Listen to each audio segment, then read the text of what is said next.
നാളെ തൊഴിലാളി സംഘടനകൾ അഖിലേന്ത്യാ പണിമുടക്ക് പ്രഖ്യാപിച്ച പശ്ചാത്തലത്തിൽ കെഎസ്ആർടിസിയിൽ ഡയസ് നോൺ പ്രഖ്യാപിച്ച അധികൃതർ ഡ്യൂട്ടിക്ക് ഹാജരായില്ലെങ്കിൽ അന്നത്തെ വേതനം ലഭിക്കില്ല. സാധാരണ പോലെ എല്ലാ സർവീസുകളും നടത്തണമെന്നും കെഎസ്ആർടിസി മാനേജ്മെന്റ്. കെഎസ്ആർടിസി എല്ലാ സർവീസും നടത്തുമെന്ന് നേരത്തെ ഗതാഗത മന്ത്രി പറഞ്ഞിരുന്നു.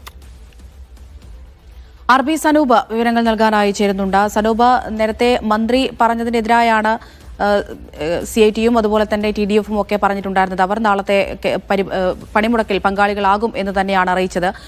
അതിനെതിരെയാണ് ഇപ്പോൾ ഡയസ് നോൺ പ്രഖ്യാപിച്ചിരിക്കുന്നത്. മന്ത്രി ഗണേഷ് കുമാറിന്റെ നിർദ്ദേശത്തെ തുടർന്നാണ് ഡയസ് നോൺ പ്രഖ്യാപിച്ചതെന്ന് നമുക്ക് മനസ്സിലാക്കേണ്ടി വരും. കാരണം സർക്കാർ മറ്റ് വകുപ്പുകളൊന്നും തന്നെ ഇതുവരെയായിട്ടും ഡയസ് നോൺ പ്രഖ്യാപിച്ചിട്ടില്ല. പക്ഷേ KSRTCയിൽ മാത്രമാണ് നാളത്തെ ഈ അഖിലേന്ത്യാ പണിമുടക്ക് നേരിടുന്നതിന് വേണ്ടി ഡയസ് നോൺ പ്രഖ്യാപിച്ചിട്ടുള്ളത്. മാധ്യമങ്ങൾ മന്ത്രിയുടെ പ്രതികരണം തേടിയ സമയത്താണ് മന്ത്രി വ്യക്തമാക്കിയത് KSRTC നാളെ സാധാരണ പോലെ തന്നെ സർവീസ് നടത്തുമെന്ന്. ഇത് പക്ഷേ യൂണിയനുകൾ അപ്പോൾ തന്നെ തള്ളുകയും ചെയ്തു. കാരണം CITയും TDFും BMS ഒഴികെ മറ്റ് എല്ലാ സംഘടനകളും പണിമുടക്കിൽ പങ്കെടുക്കുമെന്നാണ് അറിയിച്ചിട്ടുള്ളത്. ഇത് നേരത്തെ തന്നെ അറിയിക്കുകയും ചെയ്തിരുന്നു. 2 ആഴ്ച മുമ്പ് പണിമുടക്ക് നോട്ടീസും നൽകിയതാണ്. പക്ഷേ മന്ത്രി ഈ പണിമുടക്ക് നോട്ടീസ് നൽകിയിട്ടില്ല എന്നുള്ള കാര്യമാണ് അദ്ദേഹത്തിന്റെ പ്രതികരണത്തിൽ നൽകിയത്. ഇതാണ് യൂണിയനുകളെ ചൊടിപ്പിക്കുകയും ചെയ്തത്.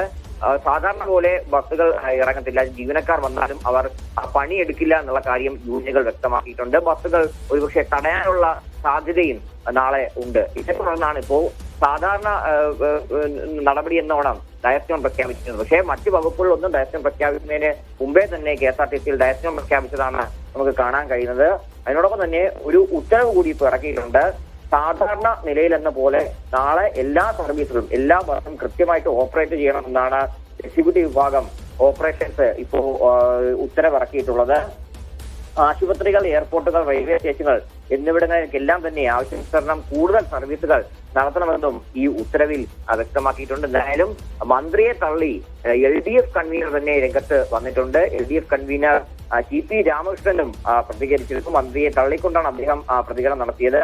KSRTCയിലെ മുഴുവൻ തൊഴിലാളികളും നാളെ പണിമുടക്കും എന്നാണ് അദ്ദേഹം വ്യക്തമാക്കിയത്. കാരണം KSRTCയിലെ എല്ലാ പ്രശ്നങ്ങളും പരിഹരിച്ചിട്ടില്ലെന്നും TP രാമകൃഷ്ണൻ അറിയിച്ചു. ശരി, ആർ.ബി. സനൂപാണ് വിവരങ്ങൾ നൽകിയത്.